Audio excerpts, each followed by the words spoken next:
बूढ़ी माँ का सवाल। बच्चों को भूलने की दवाई है क्या? मेरी दवा की दुकान थी और उस दिन दुकान पर काफ़ी भीड़ थी। मैं ग्राहकों को दवाई दे रहा था। दुकान से थोड़ी दूर पेड़ के नीचे वो बुज़ुर्ग औरत खड़ी थी। मेरी निगाह 2-3 बार उस महिला पर पड़ी तो देखा उसकी निगाह मेरी दुकान की तरफ ही थी। मैं ग्राहकों को दवाई देता रहा, लेकिन मेरे मन में उस बुज़ुर्ग महिला के प्रति जिज्ञासा भी थी कि वो वहाँ खड़े खड़े क्या देख रही है। जब ग्राहक कुछ कम हुए तो मैंने दुकान का काउंटर दुकान में काम करने वाले लड़के के हवाले किया और उस महिला के पास गया।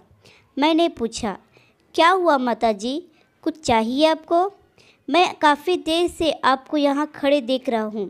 गर्मी भी काफ़ी है, इसलिए सोचा चलो मैं ही आपसे पूछ लेता हूँ, आपको क्या चाहिए? बुजुर्ग महिला इस सवाल पर कुछ सकपका सी गई। फिर हिम्मत जुटाकर उसने पूछा, बेटा काफ़ी दिन हो गए, मेरे 2 बेटे हैं, दोनों दूसरे शहर में रहते हैं। हर बार गर्मी की छुट्टियों में बच्चों के साथ मिलने आ जाते हैं। इस बार उन्होंने कहीं पहाड़ों पर छुट्टियां मनाने का निर्णय लिया है बेटा, इसलिए इस बार वो हमारे पास नहीं आएंगे। यह समाचार मुझे कल शाम को ही मिला। कल सारी रात ये बात सोच सोचकर परेशान रही, 1 मिनट भी सो नहीं सकी। आज सोचा था तुम्हारी दुकान से दवाई लूँगी, लेकिन दुकान पर भीड़ देखकर यही खड़ी हो गई। सोचा जब कोई नहीं होगा तब तुमसे दवाई पूछूंगी। हाँ हाँ बताइए ना माँ जी, कौन सी दवाई चाहिए आपको? अभी ला देता हूँ, आप बताइए। बेटा कोई बच्चों को भूलने वाली दवाई है क्या? अगर है तो ला दो बेटा, मालिक तुम्हारा भला करेगा।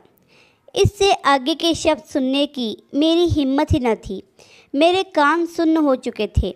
मैं उसकी बातों का बिना कुछ जवाब दिए चुपचाप दुकान की तरफ लौट आया, क्योंकि उस बुज़ुर्ग महिला की दवा उसके बेटों के पास ही थी, जो शायद विश्व के किसी भी मेडिकल स्टोर पर नहीं मिलेगी।